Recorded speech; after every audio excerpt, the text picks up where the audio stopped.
Hi, everyone. Welcome to the webinar. I'm Benji. I'm joined by some really awesome colleagues, which I'll introduce in a second. Today's session is going to be a really fun one. We love, obviously, our friends at Webrunner. Mark is joining us here today. Hey, Mark, good to see you. Hey, Benji, good to be here, sir. We've got Gabriel Poblete from Premier. How are you doing? Good to see you. Good. How are you guys? And we've got Bo Crawley as well. I'm going to let them intro themselves in a second. Hi, Bo. How are you? I'm good. Good to see you, Benji.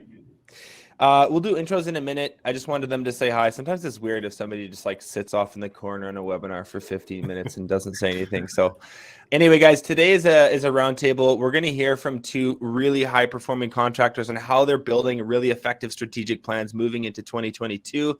We've got a jam-packed hour of content delivery. Then we're going to move into sort of a looser Q&A. As always, if you've been to any of our webinars in the past, you know that we like to give away free tools, free templates. We're really passionate about empowering you guys to build the business that you want. And so, it's helpful to hear how other people are doing things. It's helpful to share ideas. To put this into overdrive, we wanted to share with you the resources that these two contractors actually use. So there's going to be one from us at Breakthrough Academy, and there's going to be one from Mark at Webrunner. I'll show them to you right now. We'll leave PowerPoint for a quick second. I just want you to see them. We're going to be giving you a strategic planning tool. So today's talk obviously is about how to build a strategic plan. We're going to hear from Gabriel and Bo on how they're using this amazing tool. This is what it looks like. It will be available at the end of the session, and it's the cleanest, simplest way to organize your thoughts as a business owner going into a new year.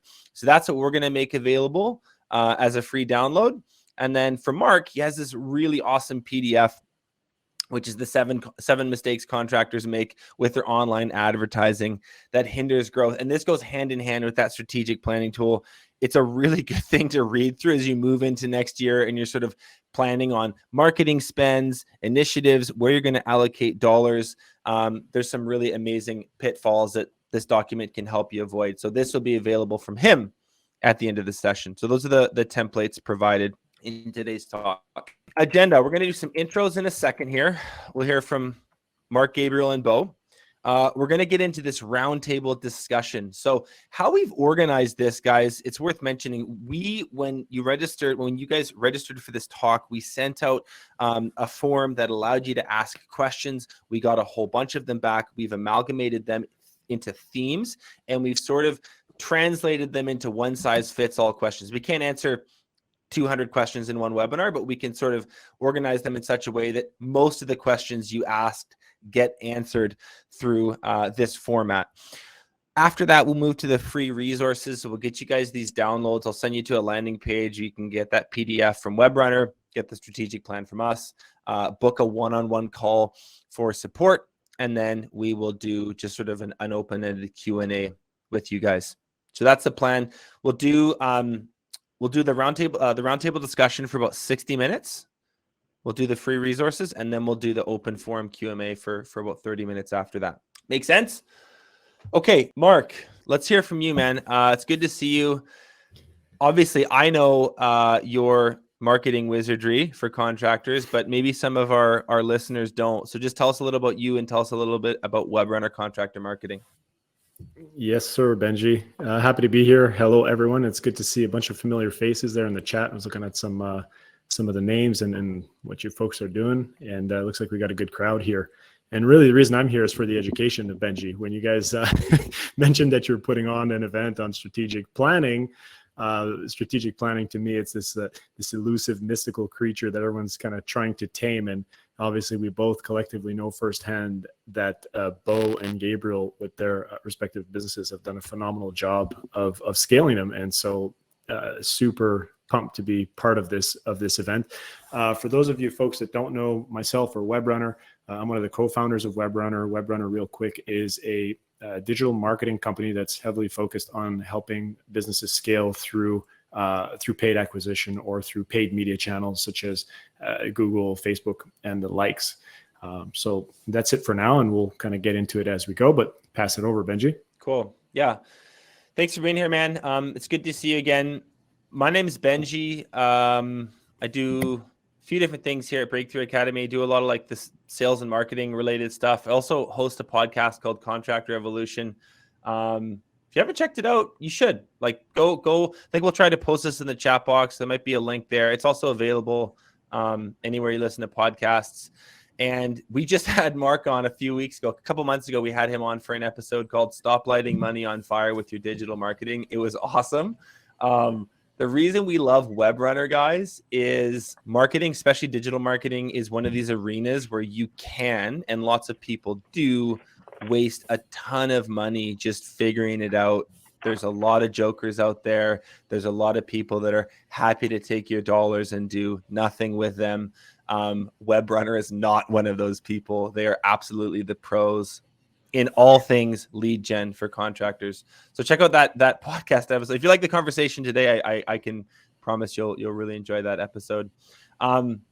Gabriel, let's hear from you, man. Thanks for being here. Hi, Benji. Thank you for having me here.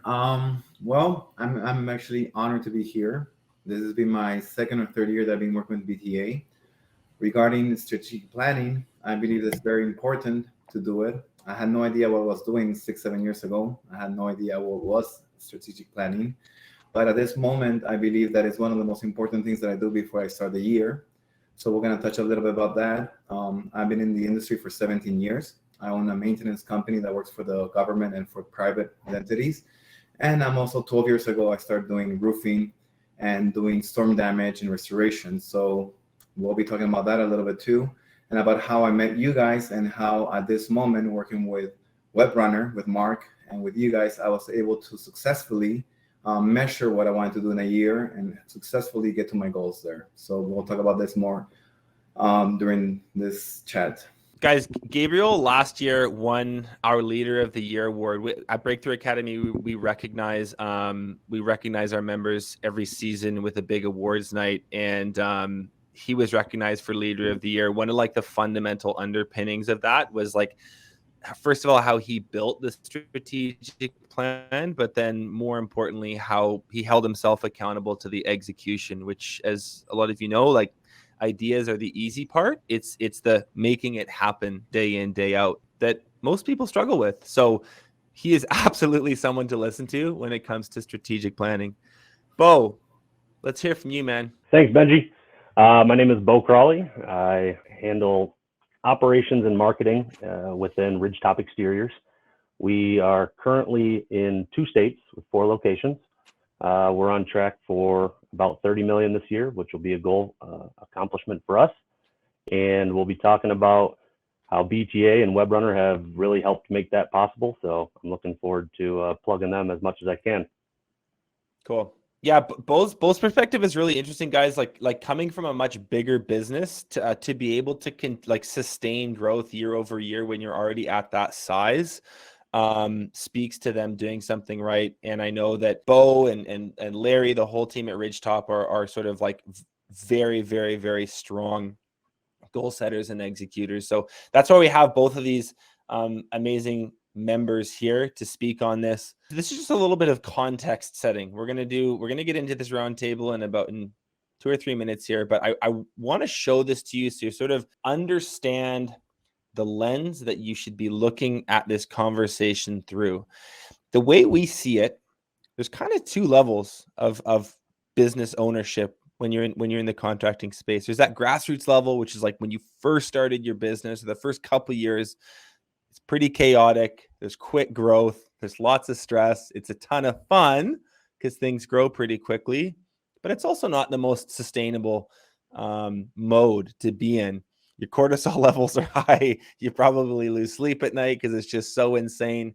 And I suspect a lot of you are trying to get to this enterprise level as a business owner where there's controlled effort. Your results are really stable. You as an owner are out of the day-to-day operations. You're more focused on implementing systems. There's good financial controls in place. There's standard operating procedures for everything. And while it might be a little bit less exciting, it is way more sustainable. And this growth zone, this place in the middle, this is where we, Breakthrough Academy, this is where we play. This is where Mark plays. Like, this is what we This is why we exist, is to help contractors navigate that growth zone and move towards the enterprise level. And one thing that is fundamental in doing that you'll hear a lot about today is this strategic planning tool and process and mindset that we're going to share today. So I want to hear from you guys because we've been talking here for 10 minutes already. There's a bunch of you here today, which is awesome. I'd love to hear from you. So take a minute, type this in the chat box. What is your biggest challenge when it comes to annual strategic planning? Let us know in the chat box. I'm going to read off some of the answers as they come in. Making sure you don't miss anything. Yeah, totally. Having a solid lead base that's predictable. You should talk to Webrunner. Systemized job site management, a CRM. Yeah, so everyone is kind of like, everyone is answering from their own perspective, and everyone's business is super unique, which is why you'll see such a wide variety of answers, but there's often commonalities between these.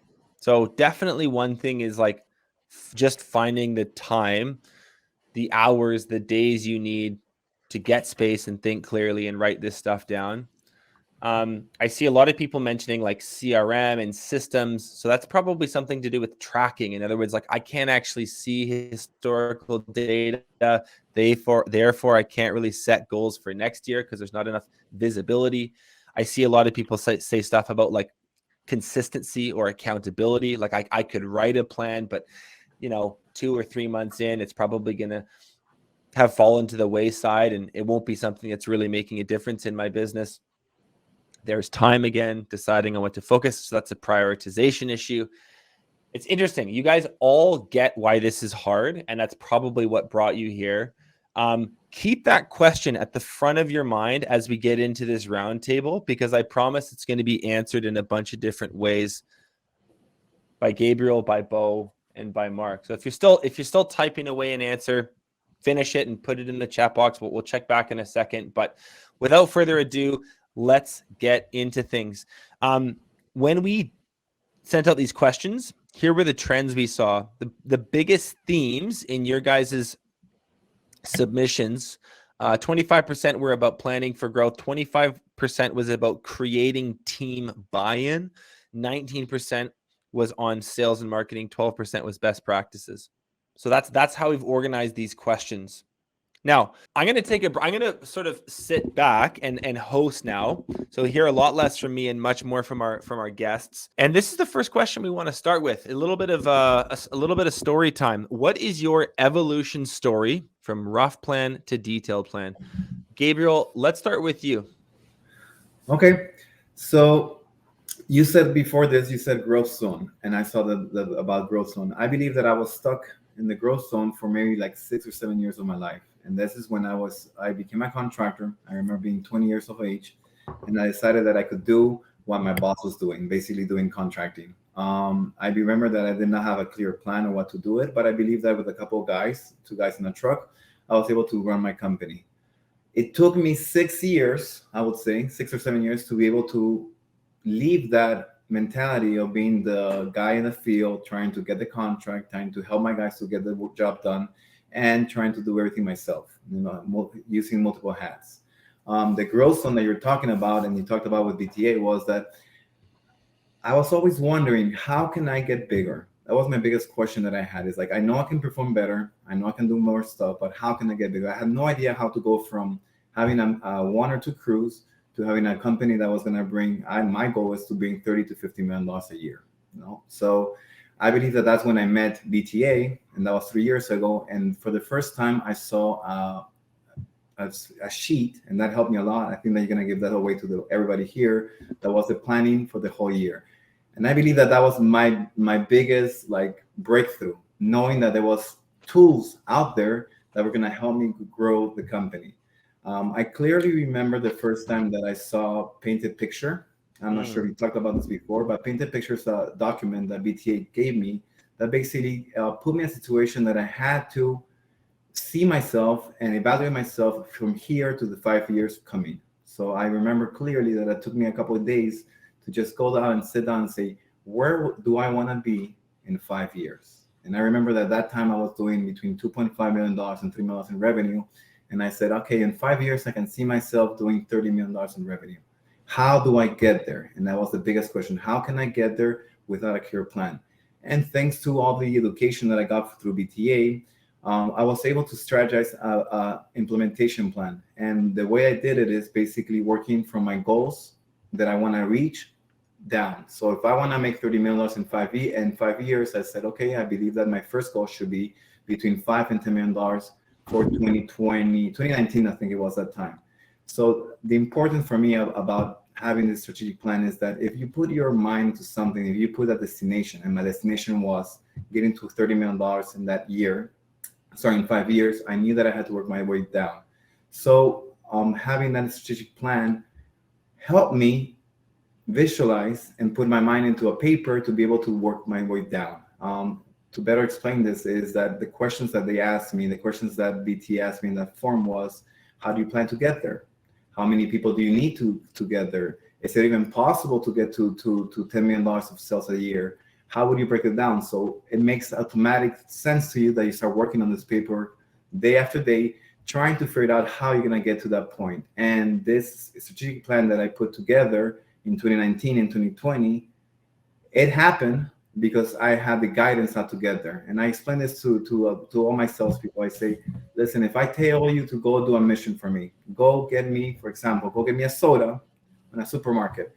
And I don't tell you what brand of soda I want. I don't tell you how many sodas I need. I don't tell you where the supermarket it is. I'm sure you're going to be able to give me that mission. It maybe take you 1, 2, 3 hours to get me the soda that I need.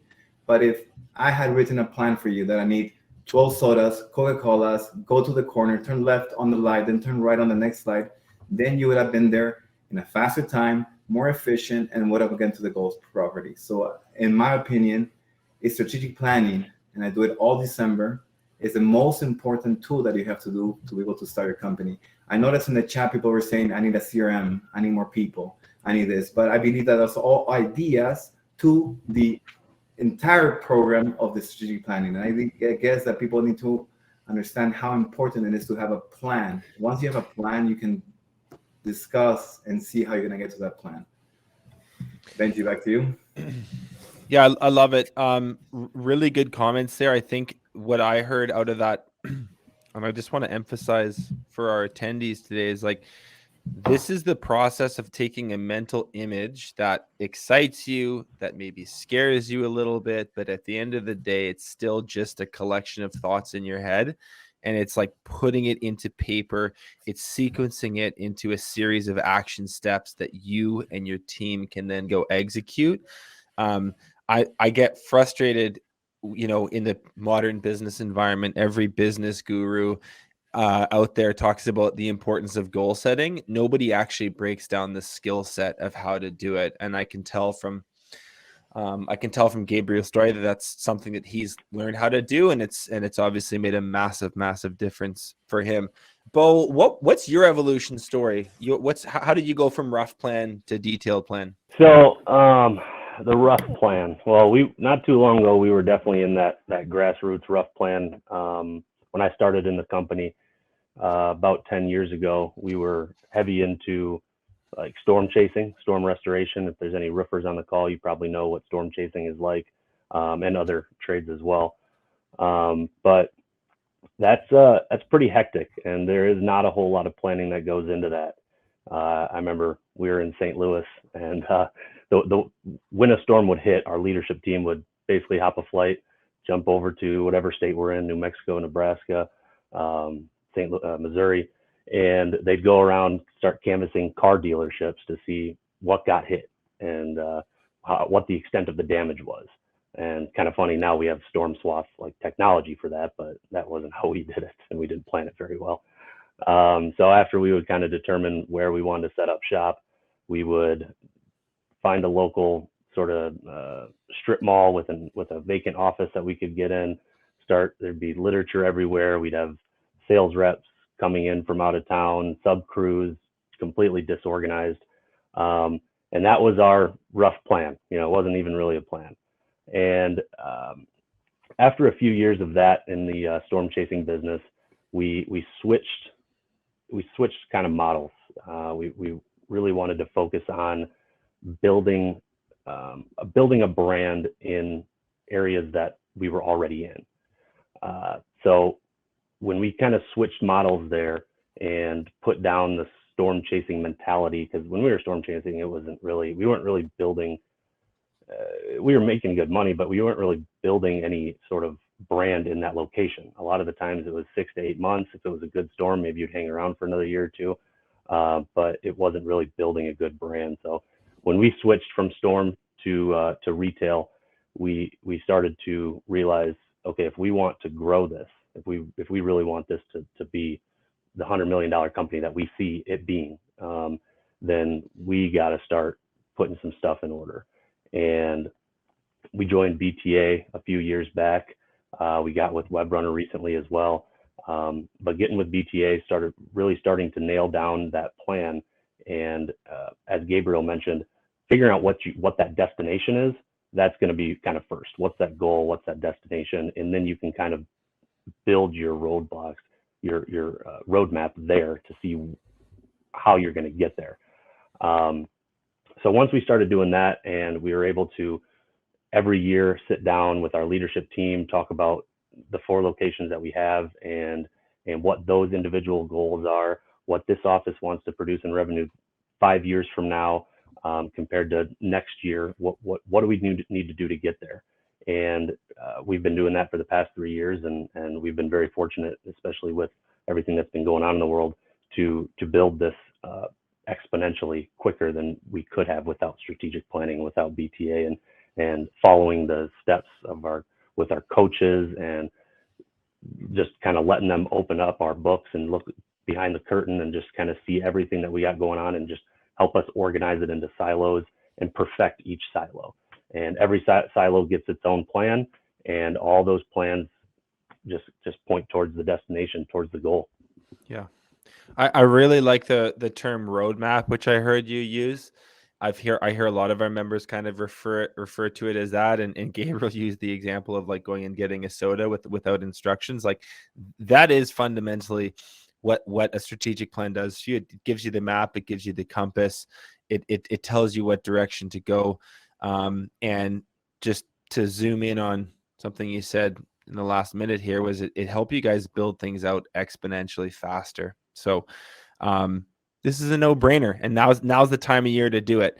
Mark, any other thoughts on this question? Just like rough plan to detailed plan, or any commentary on what you've heard from Bo and Gabriel? Yeah, for sure. I mean, I think it's interesting. Obviously I have a relationship with both Bo and Gabriel, and I think from Gabriel's perspective, in some of the pre-calls leading up to this event, he mentioned how in the earlier days, strategic planning was, if we were talking customer acquisition, for example, it might have been something as simple as, okay, we need to acquire customers. Okay, well, let's design some flyers, send them out, and that's our strategy. And that would kind of summarize a strategic plan, right? And so you see there's leaps and bounds, from 5-6 years of being in the trenches to figuring out that, okay, we can't really scale this way. We need something that we can rely on, something that's going to help us to really predict the growth in a more sustainable fashion. And Bo spoke to that as well, being coming from the storm chasing world, where it's, there's a lot of things that you don't control, right? And nature is one of them, and that forces you to be a little bit more reactive, and you've got to kind of shoot from the hip. And now you're traveling, you're setting up shop, and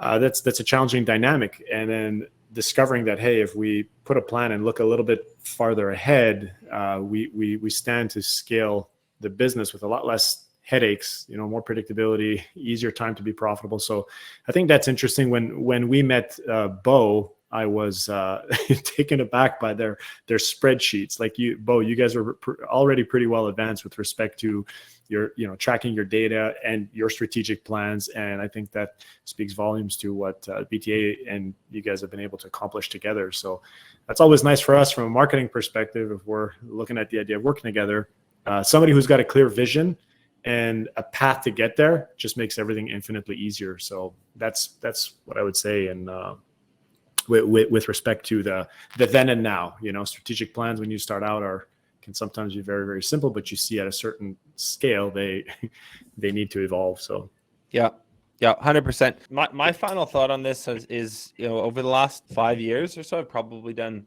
a little over 1,000 business assessments with contractors in a whole host of different industries. This is something I ask about very often, and I my perspective on this is that it's the level of detail that people are able to speak to their future business in, like the depth that they can go into is pretty limited. So questions to reflect on as we move to the next slide here, everyone, is like, do you know how much revenue you want to be doing in 3 years? Do you know what key roles you're going to need to hire in the next 18 months? Do you know what technology you're going to need to adopt? Do you know what systems you need to implement? Do you know what the strengths and weaknesses of your business are? Have you thought about what markets you want to expand into? How are you going to generate leads? How are you going to sell those leads? Like that, you need to have answers to all that stuff. And if you don't, it's okay. It's just an indicator. Okay, this is something that I probably need to invest in. And I would say find a day to do this. And we'll give you the tools in a few minutes here to go and do that. But that's something you need to be doing some reflection on. Okay, let's move on to the next question. How does your strategic plan drive growth? We'll go Gabriel first again, and then to Bo. Okay. So yeah, we touch about the strategic plan. I believe like for me, it's very clear. I never did a strategic plan before I met BTA. So I want to make that clear. So for me, every time that I was thinking about how do I get to my goals, we also do in storm restoration. So we were thinking, let's hope that we have hail this year. And if we don't have hail this year, let's go to the neighbor state and see what we can do there. So I think that my whole strategy planning was, let's pray to God that we have hail. That was it about it. So that is basically what I was trying to retouch again, is like, you need to ask yourself all the questions. If you want to make $10 million, how are you going to make those $10 million? And I think that most owners have my biggest mistake was, yeah, it will happen. It will come. I'm sure that we're going to have hail. And depending on how big the hail is, I'll make sure I get enough salespeople. And that was my planning. So compared to now, can you repeat the question? How does the Brazilian plan go? Okay, so at this point I know at this moment that it depends on me and my team to be able to get to our goals, and it's not depend on the hail. It doesn't depend on if we had a good year, if there's materials in the area or not. So at this point, for us, it's very important, and my whole team is very important that we're all synced together and we all in the same plan. So all December, all this month, for example, I've been talking to every single department, my sales department, my production department, asking them what can we do next year. We want to grow. We know we want to have at least 30 to 40% growth. That means that we have to sell at least $15 million this year. How can we get to our goals? And that's when the team starts bringing ideas. Hey, let's not do storms. Let's go retail. Let's try to get into the government work. And if you start putting money into it, there's a lot of ways that you can get revenue. At this moment, for example, in December, we tried to do $5 million more in sales. Last year, we did around $10 to $12 million in sales. Next year, we want to do $15 million in sales. So the first thing I did is I talked to my team and said, how we're going to get here, how we're going to do this, how can we make this happen? And after a couple of days, we decided that we came up with a plan. We have dedicated revenues for sales through storms, for claims. We dedicated sales for the retail. We dedicated sales for government work and company work. So again, I believe that everything comes with a plan. And I believe that most of the times when you're planning your year, you don't ask yourself the same question, the question that you should be asking yourself, like, how can I get there? If I get to that number, how many crews do I need? What system do I need to make sure that goes in place? So I believe that for me at this point, the most important part of December, January is trying to find out what is my actual goal and how can I get there. I believe that it's all about talking to your team and trying to find a plan. I noticed that every time that we put a goal in there, and if everybody buys in the goal, if everybody believes that we can achieve that goal is going to be done, and it will be even better.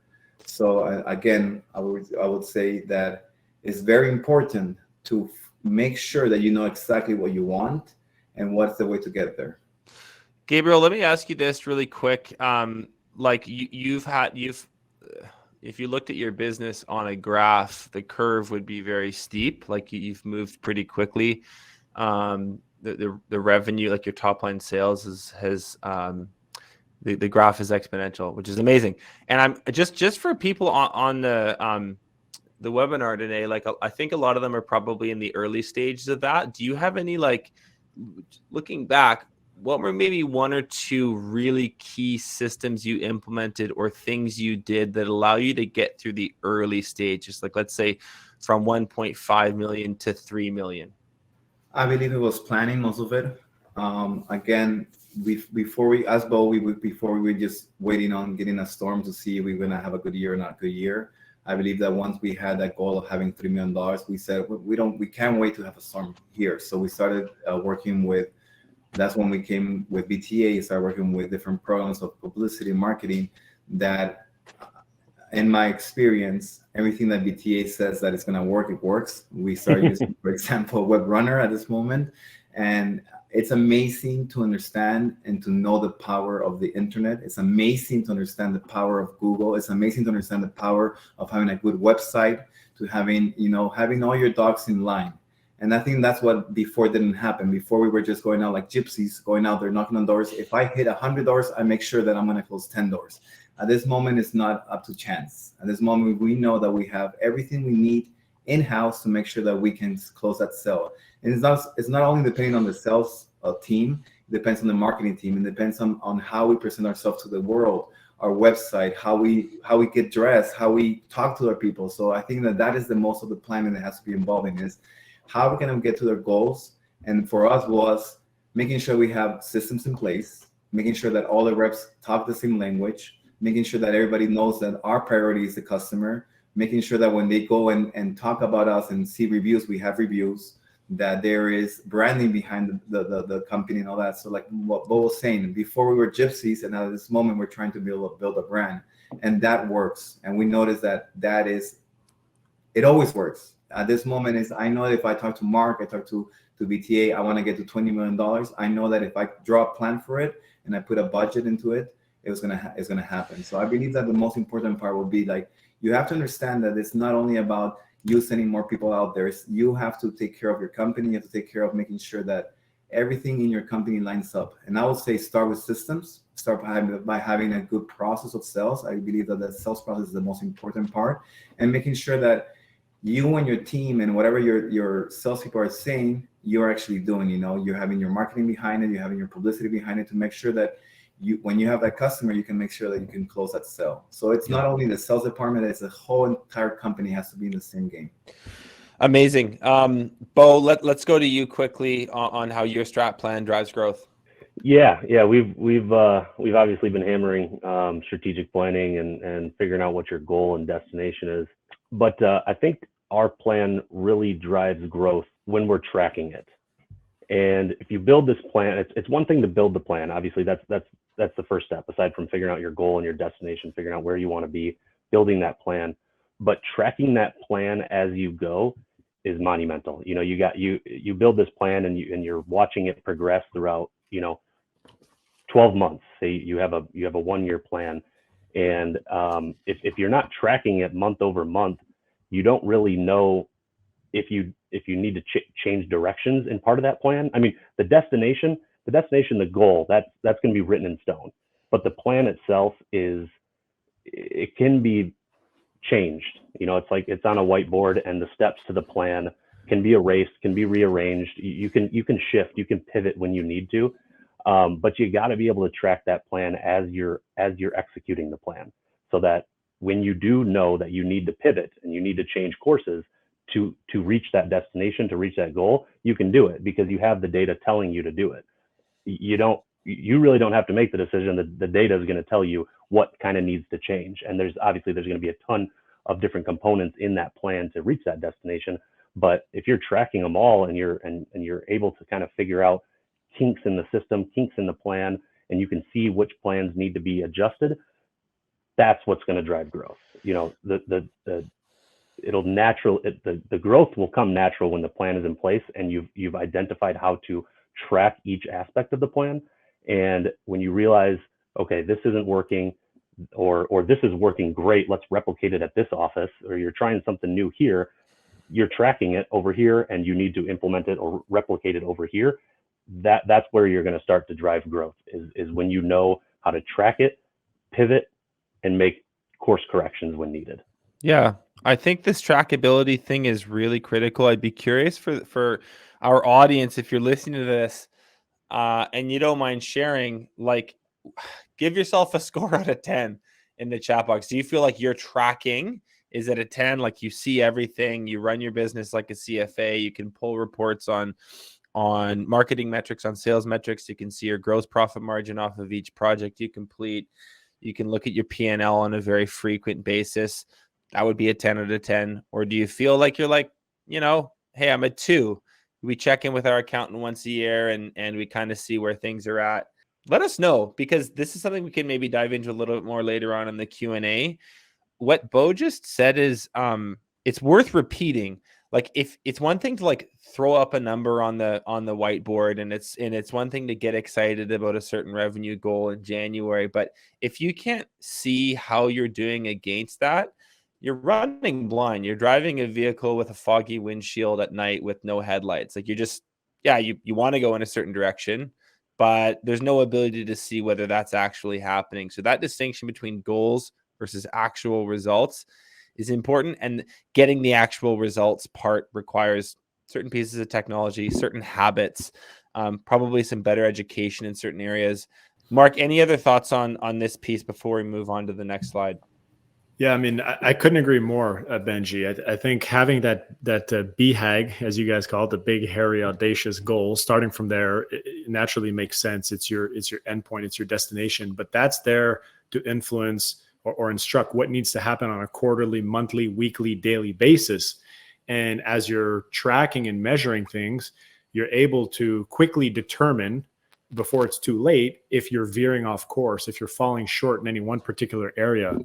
And so hence the value in having that strategic plan. And I would say that's where people fall short. There's not enough of a vision well cemented for where you should be at the end of the year. And more importantly, the steps that are going to need to be put in place to make that happen. Mm-hmm. So great points. I think my perspective on this is there's two things. One is as an entrepreneur, you may or may not, I'm going to hazard a guess and say a bunch of you probably do, like me, struggle with some version of like squirrel syndrome, where you get distracted by shiny objects and fun ideas, and you hear something and then you're like, oh, I want to go in that direction. Oh, I heard about this. I need to go and, spend a bunch of time on that other idea. Like, it's very easy to spin your wheels and actually waste your time on stuff that sounds cool rather than actually has an impact on your business. And a strategic plan is like the simplest way to bat that stuff away. When you have it all laid out and a new opportunity arises, like, hey, we can go, we've got an opportunity to go bid on a huge project that's a little bit outside of our comfort zone. It's with the new general contractor that we don't know super well, but man, the dollar amount is huge. Or should we stick to our bread and butter? Hey, you know what? We're thinking of hiring an office manager, but should we implement our CRM first, or should we hire that person first? I don't really know. Like, if you have this built out at the beginning of the year, generally speaking, one of those forks in the road is going to line up with the strategic plan more clearly. And it's very easy to just go, you know what? That sounds cool. Not right now, maybe next year, but we've got to, we know what we're focused on for the next 12 months. So if you are one of those entrepreneurs who are like, ooh, that sounds cool. This will help you not fall into that pattern so much. The second thing I would say is, this might sound a little hokey, but I really believe there's value in putting word to paper, putting like your thoughts to paper. There's some law of attractions type stuff that gets the universe working in your favor, and people with strategic plans generally have stuff go their way a little more often. Something I've seen really consistently. I was going to say, to your point there, Benji, a lot of people have their strategic plan, but it's in their head. So the rest of the leadership team's in the dark, and that's not going to do you much good. Totally. Okay, this is a critical one is how do you get your team to buy into the plan? Like Mark just said, if you're the only person that knows what the goals are or cares about what the goals are, you're going to be eternally frustrated. I think we'll just switch up the order on this one. Bo, can we start with you on how you get your team bought into the plan? Absolutely. Yeah, that's a big talking point over here at our in our offices. If your leadership team knows the plan, your owner knows the plan, your leadership knows the plan, knows the goal, but the team, everyone doesn't know the goal, then you're exactly right. It's going to be very tough for them to know where the entire team is going, where everyone's trying to grow together. How we get our team to kind of buy into that, how to formulate that in their head and kind of realize where we're trying to go, is we actually kind of bring it down to the root of their own goals. So our leadership team and our owner meet with every individual once a month, whether it's for like 30, 45 minutes over a Zoom call or in person. It usually goes month after month, they flip-flop. But they'll sit down and he'll go through personal, professional, and financial goals of every individual within the company. We got spreadsheets that everybody has their own spreadsheet, and you can write out, at the beginning of the year or the end of the previous year, figure out what your goals are for the following year. But we'll have a box for everybody's personal goals, professional goals, and their financial goals. And that will be the first thing that they talk about in their one-on-one meetings every time. Those are the most important. When the owner is in a meeting with the individuals in the company, their goals are top of mind to begin with. And you'll, as a leader, as an owner, as a manager, you'll start to see that as you're talking to them about their personal goals, you probably have a lot of experience that they don't have.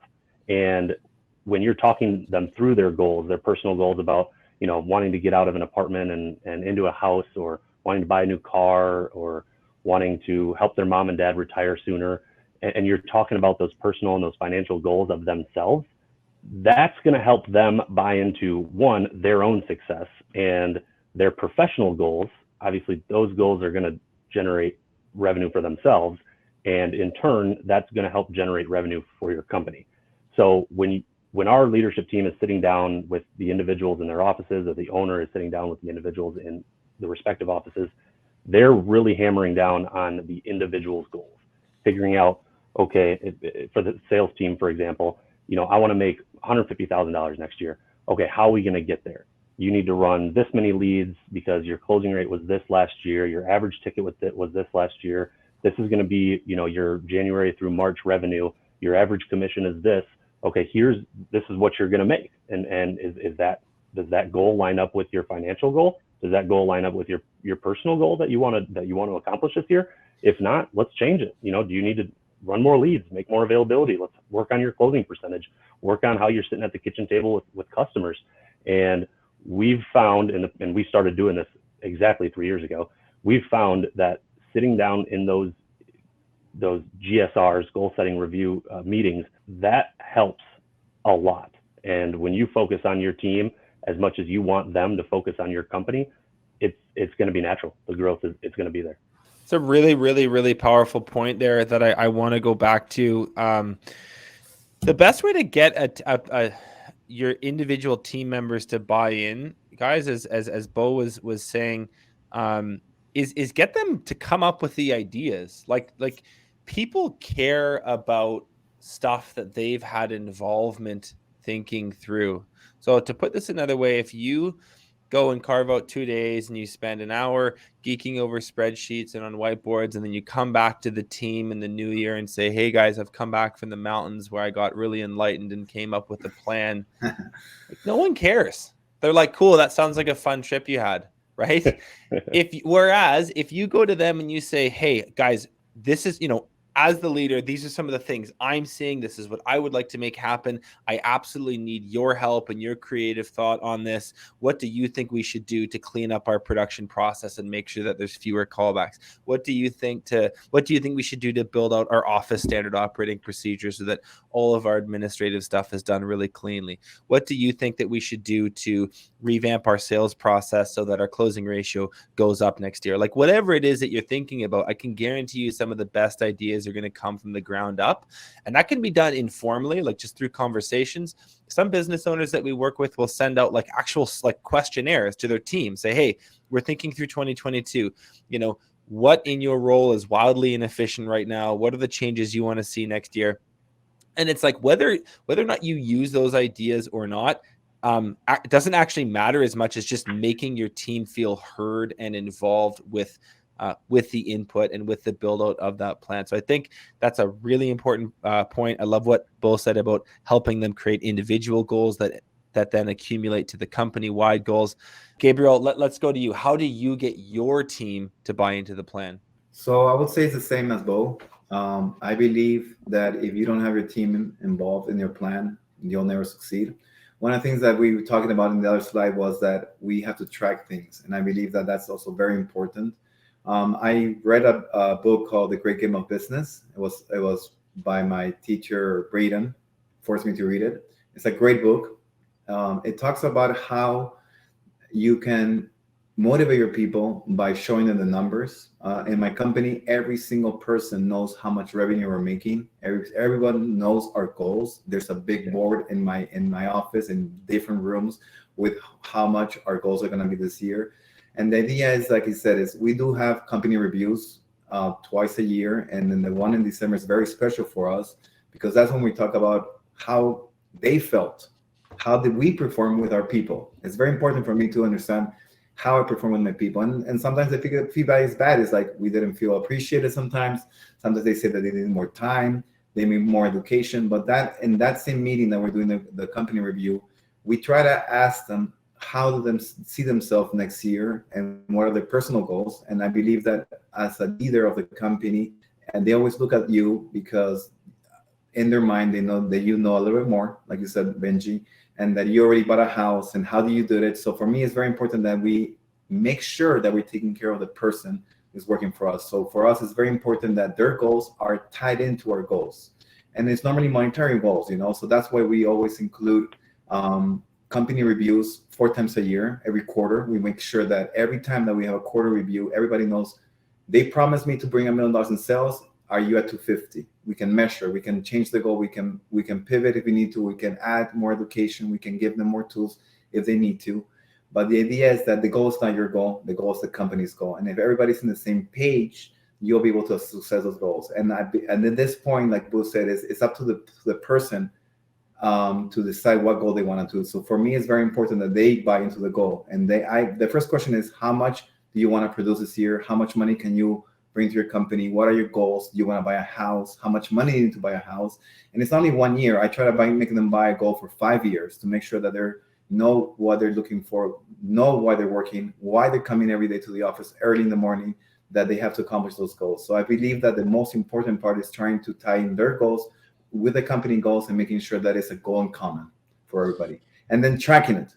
That's the most important part, tracking it. Because if you talk to them about the goals in the beginning of the year, and then you go back to them at the end of the year, say, hey, you promised me $2 million and you only brought 1 million.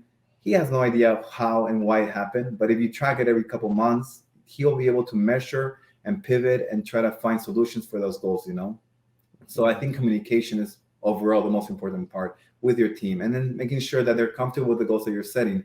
If they're not comfortable with the goal they're setting, you should definitely try to find another solution because they're not going to accomplish it for you.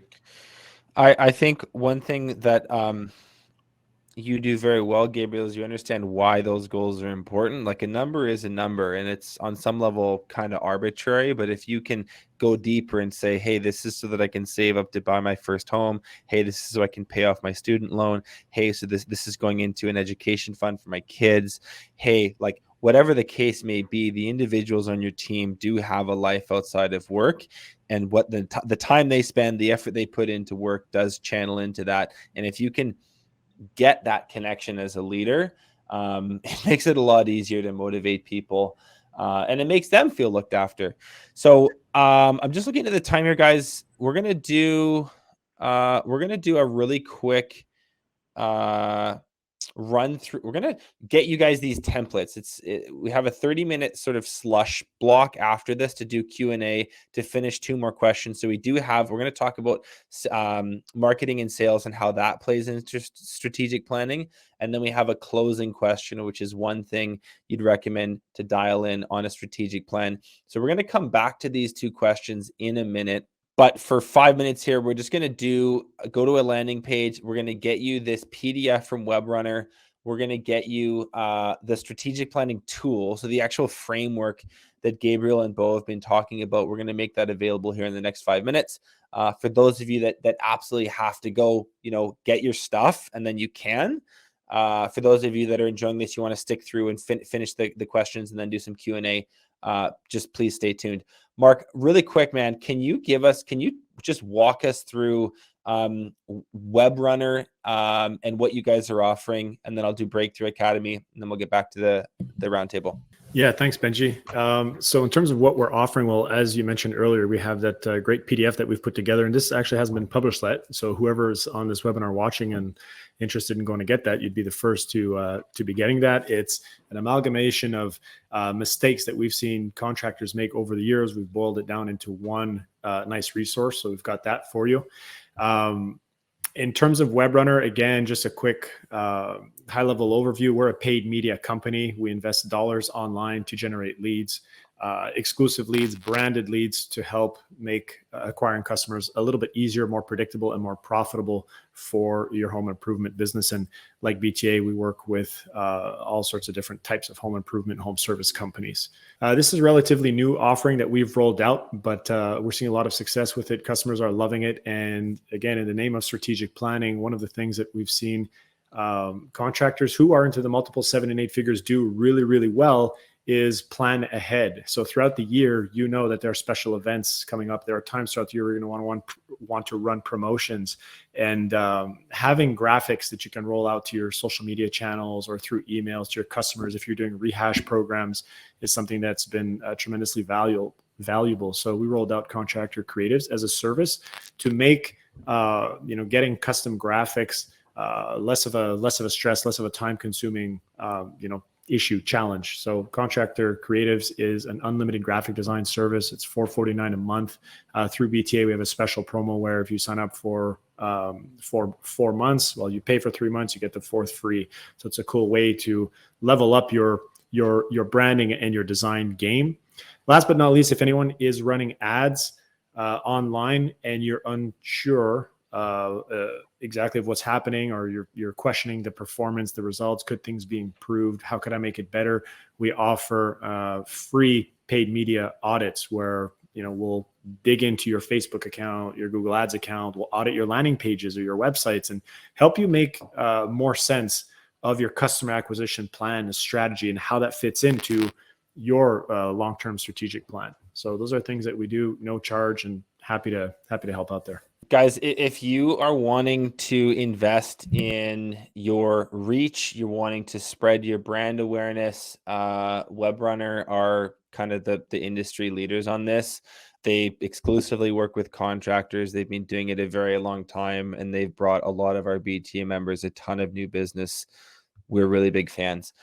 So that's kind of the marketing side of business. If you are struggling with the operational side of business, meaning you've got like a ton of leads coming at you, you're actually not able to keep up with the demand, your production teams are behind schedule because there's just so much coming at you, that's what Breakthrough Academy is for. So we systemize contracting businesses for growth. We work with painters, landscapers, roofers, builders, renovators, all the sub trades. And what we do is implement a management system that pulls the entrepreneur out of the day-to-day and allows them to focus on the bigger picture. So our mission statement is to transform honest, hardworking contractors into well-balanced leaders and thriving entrepreneurs. So this is like a business coaching program. You work with an expert coach. They meet with you week in, week out, and we track our members' results. Speaking of tracking, very, very closely. Altogether, the businesses we work with do about $1.2 billion in annual revenue. After 12 months in the program, the average member sees a 21% increase in revenue, but more importantly, they say a 40% net increase in net profit. They're making more money at the end of the year as a result of these systems. So we work with a pretty specific kind of an entrepreneur, someone that's wanting to grow, someone that is like doing between 1 and 15 million in revenue per year. I would say, especially if you're between like 1 and 5, that would be like where a lot of our members are sitting right now, and they're experiencing the growing pains associated with sales increasing without the systems to underpin it. So if that sounds like you, we are definitely the industry leading sort of thought leaders, coaches, advisors on this. There's a lot of stuff that we do. I definitely don't want to get into all of it today, but building dashboards so you can track things better, building a better organizational structure, implementing employment agreements, building out like recruiting strategies. building an employer brand. If you listen to the podcast, we talk a ton about how to hire better people. So if that sounds like something you struggle with, that's kind of what we do. There is a very simple way to think about Breakthrough Academy, which is the 3 C's. So there's content, there's coaching, and there's community. The content part of Breakthrough Academy is the templates provided today. We're going to give you a one-page strategic planning tool that's going to make organizing your thoughts very easy. That is one of thousands of documents that sits inside a content library that has pre-built training videos that help you integrate these ideas into your business. So if you're wanting to, write a job description for your new office manager and you don't want to start from a blank Word document, you go into the toolbox, you download the template, you fill in the blanks, and you're done in a couple hours. It makes all this stuff very simple. The coaching part, I think, is even more important. So what happens is you get plugged in with basically a master implementer. This is all these guys and girls do. They work with construction and trades businesses, helping them systemize. Lastly is the community. We have, I think, about 420 businesses in the program right now. You get to plug into their expertise, plug into their experience. If you want to, hey, I'm a roofing contractor. What are other roofing contractors doing to solve this problem? And you just want to plug into a totally transparent, very open and welcoming community. That's us.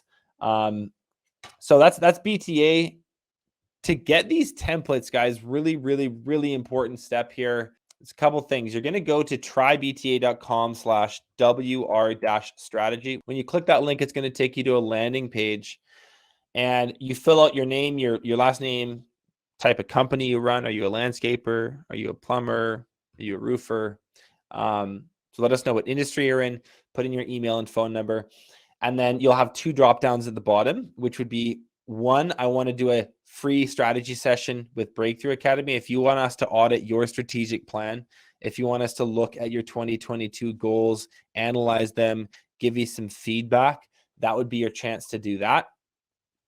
If you want to do an audit or a call with Webrunner, you can select the box there to do that, and we will be sending out the templates provided to all of you attendees shortly thereafter. So that's the next steps.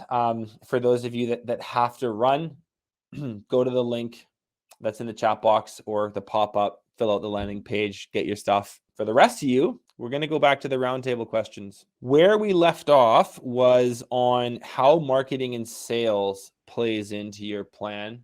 Bo, let's start with you. How do marketing and sales play into your strategic plan at Ridgetop? Sounds simple, but marketing drives leads and leads drive sales.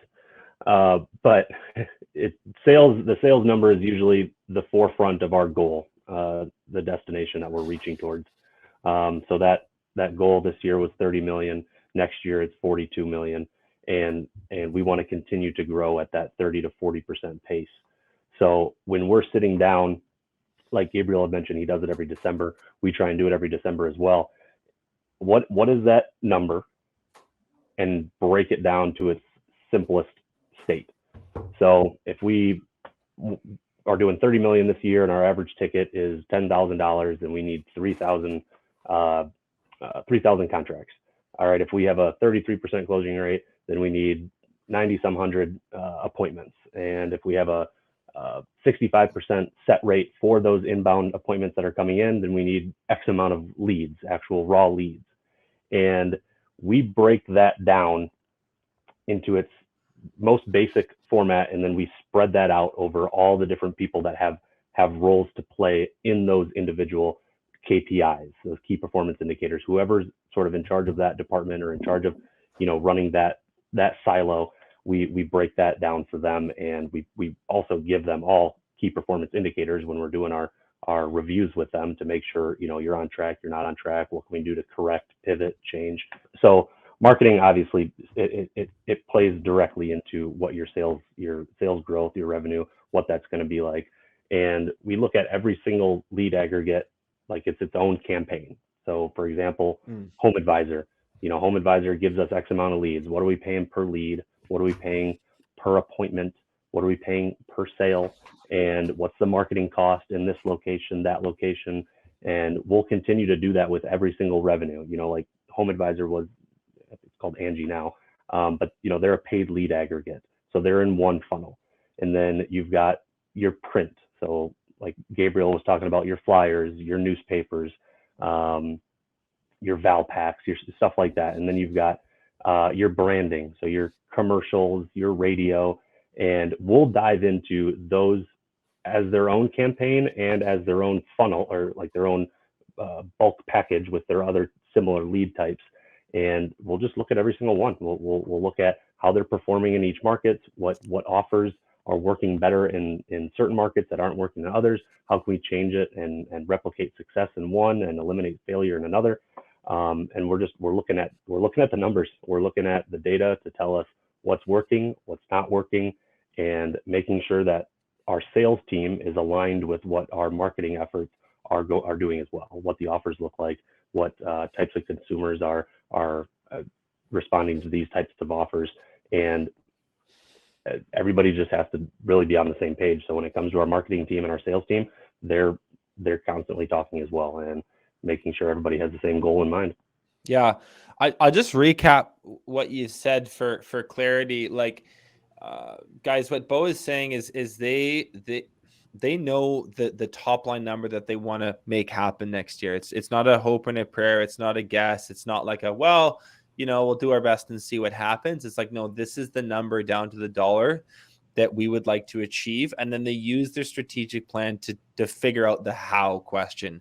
Are we going to need, X many more leads? Where are they going to come from? At what point in the season do we need them? How much should we budget to spend on acquiring those leads? Is the sales team ready to take them on? Do they have capacity in their calendar to sell them? So the first thing is like the revenue number is black and white. And then what they do from there is just strategize around how they're going to achieve that growth. So really good point from Bo. Gabriel, how does marketing and sales play into your plan? Well, I'm pretty new at this whole marketing thing. I've been doing it only for a year and a half. So I'll tell you my experience. We used to do a lot of door knocking. So for me we know our numbers. We know we want to do, for example, $10 million. We know that we need to get at least the leads to get there. So before we would always jump between door knocking, trying to use Home Advisor, etc. Until I found Webrunner. I found BTA and Webrunner. And I would say one thing that Mark said before is that he was going to analyze your data for you. I would recommend, if that's a free service that Mark is offering with Webrunner, I will definitely incentivize you to do it. I remember the first time that I put $35,000 into my Google campaign. Mark went out there and in 5 minutes told me that why I was getting calls for HVAC units for Windows when I was never doing HVAC units in Windows. And it's because this is a whole complex world in the marketing and Google algorithms. But I understand there's a lot of people here that are in between the $1 and $5 million revenue. So for that people that don't have a marketing plan, I will suggest that everything comes. It's a long process. It took me a year to get there, but it's a long process that is worth it 100%. Nowadays, when I do a strategic plan and I want to get to a goal, I need to know how many leads I need to get. For me, at the end of the day, it's all about how many leads I need to get to be able to get to that goal. I never knew, for example, before BTA that I was going to do a between 30 and 40% closing rate. I had no idea about that. I thought my guys were really bad at what they were doing because they were getting 50% closing rate. But I learned those things between the last couple of years. At this moment, the way I see my marketing is I know that it works. I know 100% that Google works, Facebook works, and all those things work. So at this point, I see how many leads I need. And I'll talk to Mark about, hey, Mark, I believe I need 10,000 leads this year. How can we get those leads to be the most efficient leads? And then Mark will be able to guide you through the whole process and tell you how much money we need to put into the Google ads, how much money we need to put into media, how much money we need to put into the sign to make sure that we get those leads. Once you get the leads and you can have a good closing rate, 30, 40%, you'll be golden. So it's the idea of the marketing. For me, it was a big monster, marketing. I remember the first time that I heard that I had to spend between 2.5 and 3% of my revenue in marketing. I thought it was crazy. That was between $200,000 and $300,000. I was like, this is insane. I'm not going to spend this money. Hell no. But after a year working with Mark, BTA, and these things, it works. And having advertising done to your company, pumping up your revenue, your company, and not trying to get leads from random places will make the difference. They will make the difference. And I will say that if you're scared of it, jump into it. It is worth it. It works. And the best thing of everything is that you can measure it. At this point, I know that if I put X amount of money into my marketing plan, I'm going to get X amount of leads. And if you get a good lead, you all know that you can produce that lead. So I think that having that confidence on your team, on the people that you're hiring, on the people that are going to actually put the money that you have into good use, it will change your industry. I believe that you have to give a chance to Webrunner, you have to give a chance to BTA to get you those templates that you need to be able to strategize your plan and to make sure that you know the way. And I think that that's the most important part, Benji. I think that most people are just, in marketing at least, they don't know where to go or how to do it. So having a good team behind you telling you, listen, we know the trends, we know how it works. If you put X amount of money here, you're going to get X amount of leads. That is the most key part that I can give to all the members here, that make sure that you understand what you're doing and make sure you get a competent contractor or a competent media marketer that is going to put your money to good use, because it works. 100% it works. So for me, if you ask me how much money I want to produce, I will say I need this amount of leads, and then I'll go back to Mark and say, how do I get 1,000 leads this year? And he'll make it happen. I love it. Mark, anything to add to that? Yeah, I mean, super interesting points, and thanks for that, Gabriel. It's awesome to see that you're continuing to get success.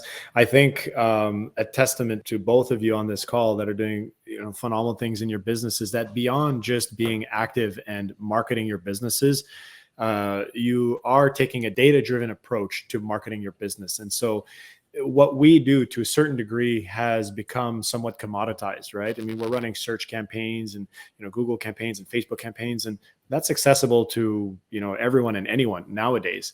But to be able to put those things in place, actually collect meaningful data, not just reports with a bunch of obscure data that you don't know what to do with, you can't take action on. Having data that informs decisions is really the key here. And when you're able to, like Bo was bringing up all the different types of lead sources, well, when you can put a dollar value to, what's going into these, what they're generating for you, like what's coming out of that funnel, basically in terms of a return and ROI, is there capacity to buy more leads from this particular source? Is the quality of the lead we're getting good? What has to go into nurturing that lead or closing that lead relative to another source? These are the kind of tweaks that these companies are making, that unless you have that degree of accountability or visibility into your data, you just can't do. So then you end up playing the same game everyone else is playing, and it's just, let's do Google and let's do Facebook, but you're not really paying close enough attention to how can you go and take that to the next level. And that's where these guys are doing really well. So guys, we're gonna move to our closing question here. So what is the one thing you'd recommend to dial in a strategic plan? Gabriel, let's start with you. One thing that I could recommend to do, I would say that the most important part, again, in the strategic plan will be to make sure that your team buys into the plan. I believe that it's very important that you're also reasonable with what you're expecting from your team. But in my opinion, if you have a great, amazing plan and your team is not aware of the plan, if they don't even know that there's a plan in place, you'll never get to your goals. I always recommend having that close communication with your staff, with your team, with the labor, with the roofers. If everybody can be in the same page and take advantage of Christmas, take advantage of the holidays. We always do Christmas parties. We bring presents, even if there's a $5 gift card. If they know that you care for them, if they know that you are there for them in anything they need, they'll make sure that they'll put out whatever they need to do to get to the goals. So I believe that if you have anything this year to learn about from the strategic planning, we'll say, make sure that you do that strategic plan with your entire team. Bring the entire team together, ask them what they think, how can you get to the next goal, how can you make sure that your goals are reachable, and then again, having some type of accountability to make sure that you can track everything. I have a meeting once a month with all my team. Once a month, we get together, I buy lunch for everybody, and we all talk about how was the performance, and we try to measure what we did the month before and what we're going to be doing the month that comes ahead. It's very important that whatever goal you set up in place, that you have a way to track it. If you don't know how to track it, you will never get to your goals. I remember clearly that I will never know how much money I was making until the end of the year. And I believe that since I started working with BTA, every 3 months, I need to dive in to know what's going on with my company to ensure that we're gaining the goals needed to become successful in the year. So if I have something to say is, please make sure you talk to your team and then make sure you have a way to track everything. I love it. My really quick advice on this, guys, is a couple steps. First, get feedback from your team in whatever way makes the most sense. If you run a small operation, just ask them in person, take notes of what they say. Hey, what in your role was wildly inefficient next year? What could we do next year to make your job easier, more fun, and more productive? And what projects or initiatives would you personally like to be involved with as a team member? Right? If it's a bigger team, send that out as an email or a survey. Get the feedback, carve out one day where you take the feedback from your team, you take the strategic plan template we've given away today, you inject those thoughts into the plan, then go back to the team on the first of the year and present it to them with special emphasis on the ideas that they shared and how they made their way into the plan. And if they didn't, you explain why they didn't. Something is better than nothing. You might be listening to this from the perspective of, man, like Gabriel and Bo are like run dialed huge businesses. I don't think I'm going to be able to do it to that level. I don't have my tracking set up as well as they do. I don't have the team that they have. Something is better than nothing. If you can come up with, a clear revenue goal, a couple key initiatives, and a few marketing strategies that you want to try next year, that is better than nothing at all. The next year you'll build on that. The year following, you will be a master of this. This is a learned skill like anything else in business. So just start. Bo, let's go to you. What is one thing you'd recommend to dial in a strategic plan? I got a second exactly what Gabriel said. I wrote them down in the same order. Getting your team aligned with your goal is huge. And I'll go back to what I discussed earlier. Getting yourself aligned with their goals as well. Just take the time. It doesn't take long. Just talk to your team and figure out what their drivers are, their motivators, what their goals are, what their aspirations are, how to help them get there. It's going to pay off. You're investing a little bit of time in it's going to pay off for them and your company. And can't stress enough, tracking metrics is huge. And if you are in the stage where maybe your CRM doesn't track as well, or you don't even have a CRM, Webrunner can help out with that immensely. We were fortunate enough to have pretty good tracking in place when we got with them, but what we're tracking with them now is tracking metrics, being able to replicate success and eliminate failures. Those are huge, and you don't really have to make too many hard decisions when the data is telling you what you have to do. So track the data. Mark, any final thoughts? I mean, we're talking about strategic planning, and this is all amazing stuff. I can't stop but thinking to myself indirectly that like a business that's employing these strategies is also benefiting as a byproduct of higher employee retention, higher employee engagement, right? Like this is a huge challenge across the industry right now. People are struggling to retain their talent, and it's extremely costly, as we all know, to find, hire, retain talent. And by implementing what Bo and Gabriel have shared, what we've touched on today, I strongly believe that businesses stand to gain on the HR side as well, right? So strategic planning that has a much larger impact on the organization than we might think. It sure does. Guys, let's do a quick transfer out from those of you that are still on the line. I just would love to hear in the chat box, like, what was your biggest takeaway from today? What was the gold nugget that you heard from one of our guests? What was an idea that really resonated with you? What are you going to take from this roundtable and put into action? While our watchers are doing that, I'm just going to comb through some of these questions. As someone new to the industry and new to the administrative role, what kinds of KPIs and measurements can I look at to evaluate and pursue growth and effectiveness for my team? I'm going to take a stab at this, and then I'll just open this up to the group. Broadly speaking, like, KPIs are a pretty critical thing to establish for your business, and the your business part is like an important point. Like, a lot of people are looking for like universally important numbers, and there are a few, but there's also a lot that is unique from company to company. sort of marketing and sales side of things, we look at like lead flow per week, per month. We look at our lead to sale ratio. We look at our closing ratio. We're trying to track average job size. So like how much is each type of lead spending when they actually do business with us. That sort of marketing and sales arm is fairly easy, and there's lots of KPIs to track there. Production, you'd be looking at like gross profit margin. In other words, is the labor and project managers that are on site, are they executing effectively? And are they coming in on budget, or, are my roofing crews constantly blowing the budget that we had in the estimate for them? And as a result, our profitability is taking a hit. I'd be looking at quality control and stuff like that. In the administrative arena, this is like a question that a lot of people have. It's a little bit more difficult to quantify the exact KPIs for roles like that.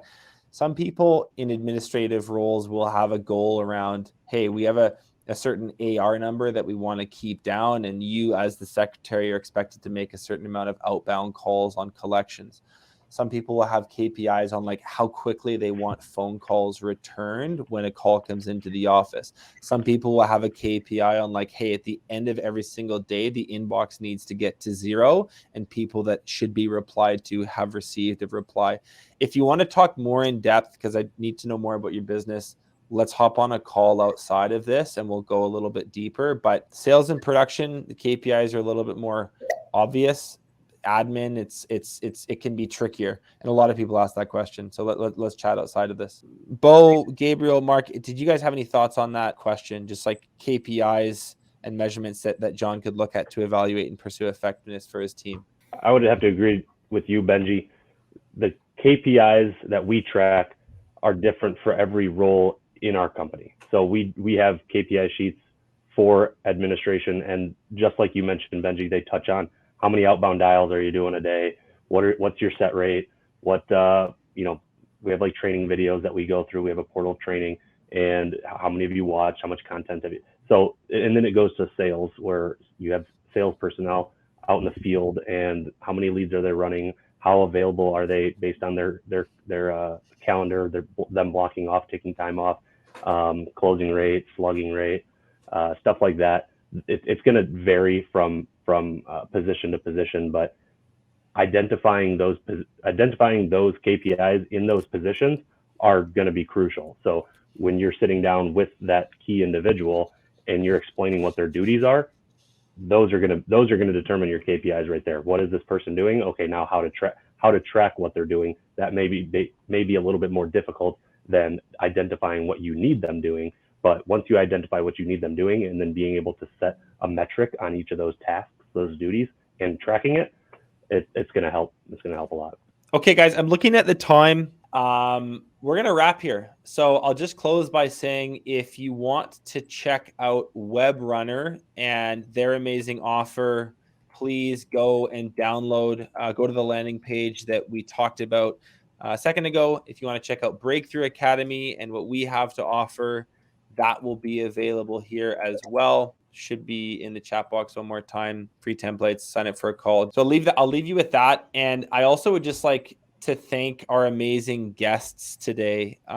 These are busy entrepreneurs who have carved out 90 minutes of their precious time to share with you what they've learned the hard way. So if we could have like a digital round of applause for them, just say thanks in the chat box. And I want to give a sincere thanks from Breakthrough Academy. Really appreciate all three of you being here. So Bo, Mark, Gabriel, much appreciated, guys.